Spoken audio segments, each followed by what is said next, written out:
All Odisha miller association पक्षरु lower PMG रे विक्षोभ गांधी मार्ग रे एकाठी होइछंती सारा ओडिशार मिलर 1400 मिलर सारा राज्य रे थिबा बेले 1000 ऊर्ध्व आंदोलन रे सामिल होइछंती। कस्टम मिलिंग चार्ज को 20 रु बढ़ाई 140 टंका करबा सेमानंको मुख्य दाबी रहिछि। पड़ोसी राज्य दीर्घ 3 वर्ष हला याकू लागू करथिबा बेले ओडिशा रे लागू होइनी एवं 9टी दाबी वर्तमान सेमाने रखुछंती। 9टी दाबी नै धारणा को ओह्लाई संघ। यह सहित अक्टोबर 2 तारिख गांधी जयंती दिन विभिन्न जिलूर मिलर माने विरोध आरंभ करिसेंती।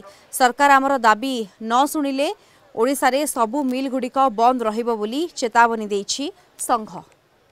1500 रु 1800 राइस मिल जो निष्पत्ति नेले सबु राइस मिल जो निष्पत्ति नेले 30टा जिल्लारू आसिक उपस्थित अछंती एवं सरकार को जणाइबा चाहूचंती जो आमर जोगाण विभाग आ जोगाण निगम अच्छी जो मिलर मारणा नीति तैयारी करूचंती सेतिरे मिल माने आउ चलै परिबे नाही एवं आमर जो दाबी दिहाइछि जदि न दाबी को पूरण करा जाए ताले आगामी वर्ष जो खरीफ मार्केटिंग सीजन 2024-25 वर्ष रे कोनोसी मिलर कस्टम मिलिंग रे भाग नेबे नाही एवं मिल को बंद करदेवे चलेबे ना जहाँ खर्च होता नदेबे ताले मिल आमे चलेबू किमिति। तेणु आमे वर्तमान राइस मिल चलेबा परिस्थिति रे नाहू।